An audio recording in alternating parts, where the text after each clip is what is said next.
What's up guys, welcome back to the channel. If you are new here, my name is Mano, and today in this video we are going to see what is an open source, what are the pros and cons of an open source software, if you are a developer, what are the benefits for you, and basically this video will cover all you need to know, all the basics which you need to know about an open source software. So without further ado, let's start the video. Let's start with the question, what is the open source? So let's define the open source term itself, and let's interchange the words in the open source thing. So when you interchange the words, it becomes source open. From open source it becomes source open. So as the name suggests, it's basically the source code of the particular project or software is openly available for people on the internet. The developers on the internet, they can use it, they can clone their projects and make changes to it. They have all the rights for that. It's basically that the owner of the particular software is inviting people on the internet, developers on the internet, the open source community to come together and work on their projects, their softwares. So basically you will be working as an unpaid intern for an open source project, and yes, you are not paid for being for your open source contributions, but at least not for all your open source contributions. And most of the open source softwares are completely free for anyone to use it or make changes to the code. The code is available on the internet, you can go and check it out. So for example, let's say VLC Media Player. VLC Media Player is an open source software. So if you go to GitHub or any other places, you will find the source code of VLC Media.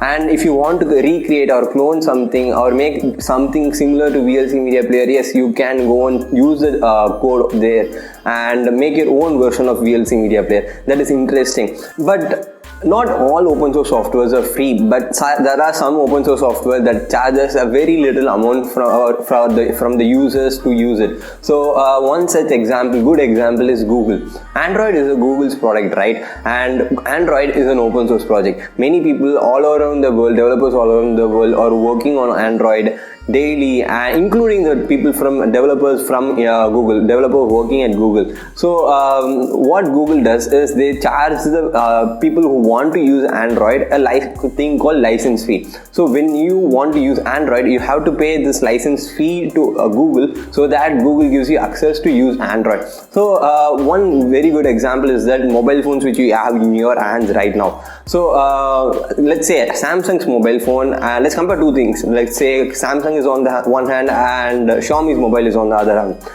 Both the mobiles have Android as their kernel. Both mobiles have Android as their operating system, but they look very different. The feel is completely different on both the different mobiles. So what is the reason for that? They both paid Google for using Android and they made changes to the Android source code. So that is the reason why the base is Android, and all the flavors, the brands change the source code to their own taste. That is why you see like Samsung's Android is different from Xiaomi's mobile's Android. So that is the basic reason for that. So if you are a developer and you want to make your first open source contribution and get into the open source community, you will be needing some skills, right? And now let's see what are the skills you need to get, like the basic skills you need to get into the open source community and make your first open source contribution. So the first skill you need is Git and GitHub skills. So at least you should, it's not necessary to become a master at it, but you should know what are the basics of Git and GitHub.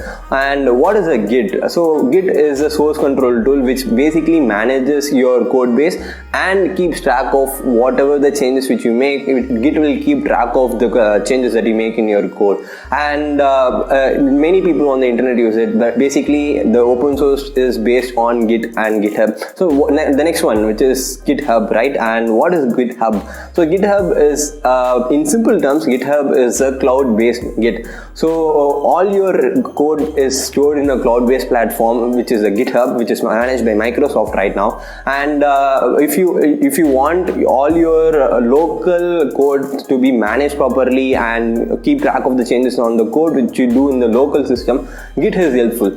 And if you want your code to be available on multiple devices and you want multiple people to interact with your project and make changes to your own code, GitHub comes handy at this time. So basic skills of Git and GitHub is very necessary. It's a must, and learn it from the internet, because there are a lot of free tools there and a lot of websites out there to learn the basics of Git and GitHub, so which is very must.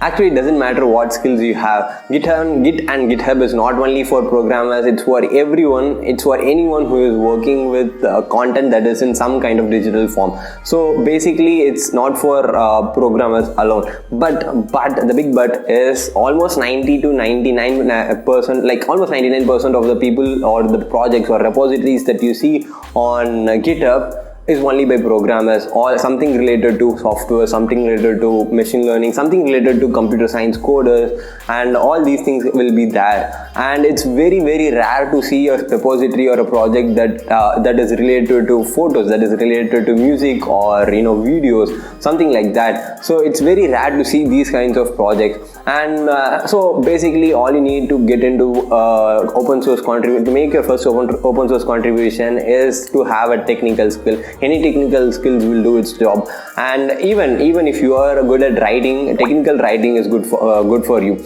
And because every project, every repository has its own documentation, also called as the readme file, and there are projects which with mistakes in the readme file, with mistakes in the documentation, and you can make changes, you can correct it and send it to the owner of that repository, and this will be reviewed by the owner, and you will get brownie points on the social open source community. So, and the interesting part over here is everyone who is interacting with that particular project will see your work, what work you have made, what is your contribution to this particular repository. Everyone can see that, and this will increase your status in the open source community. So now let's see the pros and cons of open source software and contributing to the open source community. So now let's first start with pros and come back to cons next. So the first pro is most of the open source softwares are completely free, or they will charge you a very little amount compared to like any other softwares. And the second one is it is reliable. Open source softwares are comparatively reliable, and the reason behind that is many developers all over the world will work on an open source project, that particular open source software, and if there is even a single flaw or a bug, they will find it, and someone will find it and fix it. So, and the third pro is it is flexible. As I said earlier, developers from different parts of the different brands, different parts of the world take Android, pay Google a certain licensing fee, and take Android and clone it and change its base code according to their taste. So it is flexible. Even if you want to make your own version of Android, you can do that absolutely.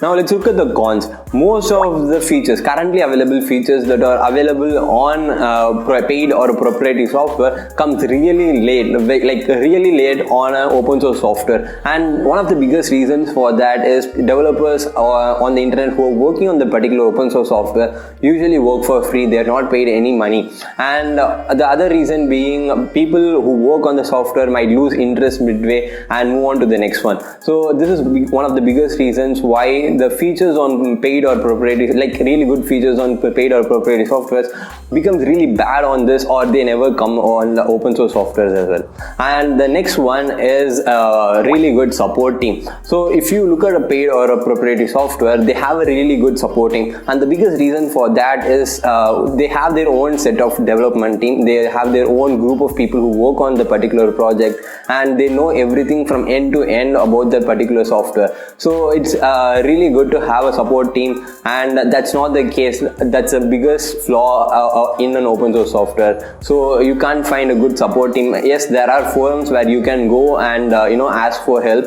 but having a support team from the company itself is a really good thing, and that's something which is missing in open source softwares.